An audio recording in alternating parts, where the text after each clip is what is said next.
বাংলাদেশ রাষ্ট্রের সাথে সবচেয়ে বড় গাদ্দারি এখন বিএনপি শুরু করছে। বিএনপি যদি মুক্তিযুদ্ধের আওয়ামী বয়ানি ফেরি করে তাহলে আলাদা করে পার্টি করার প্রয়োজনীয়তা কিসের? আওয়ামী লীগ করলেই তো পারে। তো মুক্তিযুদ্ধের বয়ান দিয়ে যে ফ্যাসিজম আওয়ামী লীগ চালু করছিল সে একই কাজ তো বিএনপিও চালু করলো। তাহলে বিএনপির নিজের রাজনীতি কোনটা? উত্তর হইল যে বিএনপির কোনো রাজনীতি নাই। আওয়ামী লীগ তার বয়ান দিয়ে ফ্যাসিজম করছিল, কারণ সেটা করার জন্য যে জিনিসগুলো দরকার, যে ন্যারেটিভ দরকার সেটা তার ছিল। বিএনপির ফ্যাসিজম করতে পারবে না, কারণ ফ্যাসিস্ট হওয়ার জন্য যে ন্যারেটিভ দরকার সেটা তার নাই।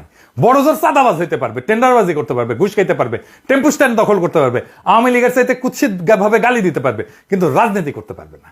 ফলাফল হয়েছে যে বিএনপি রাষ্ট্র ক্ষমতায় যাওয়ার সবচেয়ে বড় স্টেক হোল্ডার যে দল, সেটা অলরেডি সবার কাছে একটা তামাশায় পরিণত হয়েছে। তাদেরকে এখন টেম্পু স্ট্যান্ডের চাঁদাবাজ বলা হয়। দেখেন, তারা দ্রুত নির্বাচন চায়, আগাম নির্বাচন চায়, সেটাও তামাশার বিষয় হয়ে গেছে। সে আগাম নির্বাচনের পক্ষে সে একটা ভালো ন্যারেটিভও দাঁড় করাইতে পারেনি। আল বদর থেকে বানানো আল বটর গালিটাই বিএনপির রাজনৈতিক দেউলিয়াতের সবচেয়ে বড় প্রমাণ। ভাষা ধার করতে হয় আওয়ামী লীগের কাছ থেকে। আওয়ামী লীগের বানানো মুক্তিযুদ্ধের বয়ানের বাইরে কোনো পলিটিক্যাল বয়ান বানানোর বুড়ো বিএনপির নাই। জিয়াকেও এই মুক্তিযুদ্ধের বাইরে কল্পনা করতে পারে না। আওয়ামী লীগের শত্রু বানানো দেখে আওয়ামী লীগের শত্রু জামাতকেই তার শত্রু বানাইতে হয়। আওয়ামী লীগ যেহেতু বানাইছে তাকেও বানাইতে হবে। সেজন্য সে আসলে দেখেন সে আওয়ামী লীগ বয়ানের ভিতরেই আছে, আওয়ামী লীগের ন্যারেটিভের ভিতরেই আছে। আওয়ামী লীগেররা যে গালিটা দিত, বিএনপি একই গালি দিচ্ছে রাজাকার বইলা। যারা আওয়ামী লীগের শত্রু ছিল তারা এখন বিএনপি শত্রু হয়ে গেছে। সিপি গ্যাং এর মতো তারা ঝাঁপায় পড়তেছে আমাদের ফেসবুক পোস্টে। আওয়ামী লীগ আমারে বলতো আমি তারেক রহমানের টাকা খাই, বিএনপি এখন বলে আমি জামাতের টাকা খাই। চিন্তায় এতটাই গর্দভ, সেই আওয়ামী লীগের বয়ান, আওয়ামী লীগের ভাষা, আওয়ামী লীগের ন্যারেটিভ দাঁড় কইরা সে আমাদেরকে ফাইট করতে হয়। এদের সৃষ্টিশীলতার অভাব থাকার কারণে সে গালি এখন শুধু জামাতের মধ্যে সীমাবদ্ধ থাকতেছে না। এখন যারাই বিএনপি নির্বুদ্ধিতা নিয়ে কথা বলে সবাইকে আলবটর বলে। আমাকে বলে আলবটর কমান্ডার বলে, আমি নাকি আলবটরের কমান্ডার। বিএনপির হয়ে কোনো শিক্ষিত লোক কথা বলে এমন দেখছেন কাউকে?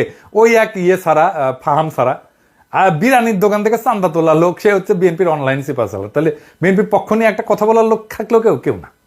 বিএনপির পক্ষ নিয়ে আসলে কথা বলতে গেলে আপনি আসলে বলবেনটা কি? আপনার বক্তব্যটা কি? বিএনপির রাজনীতি কেন করবেন? কেন আপনার পক্ষে আমার যাইতে হবে? কোনো উত্তর আছে? কোনো উত্তর নাই। এই কারণে দেখবেন আমাকে বিএনপির টপ লিডাররা গালি দেয়, কোনোদিন আওয়ামী লীগের টপ লিডাররা গালি দেয় নাই। কারণ তাদের আমার কথার জবাব দেওয়ার মতো মাল ম্যাটেরিয়াল তাদের মাথায় নাই। হার্পিক মজুমদার যে বয়ান তৈরিতে যে পারঙ্গম, সেটাও তারা পারে না। কেন আওয়ামী লীগের রাজনীতি করবেন এটা বলতে বললে হার্পিক মজুমদার যেভাবেই হোক, চেষ্টা করে হোক, সত্য মিথ্যা মিলায় 1 ঘন্টার একটা বক্তৃতা দিয়ে দিতে পারবে। কিন্তু এই বিএনপি সকল মাথায় হ্যাক করলেও বাজারি কথাবার্তার বাইরে 2 মিনিটও কথা বলতে পারবে না তারা। চ্যালেঞ্জ দিলাম, পারলে কইরেন। পারলে তো হাসিনের বিরুদ্ধে বয়ান আপনারাই তৈরি করতেন, আপনারা তো করতে পারেন নাই। বিএনপি জনগণের উপরেও ভরসা পায় না, তাই ওয়াকারের কোলে গিয়া ওঠে, ইন্ডিয়ার সাথে নেগোশিয়েট করে।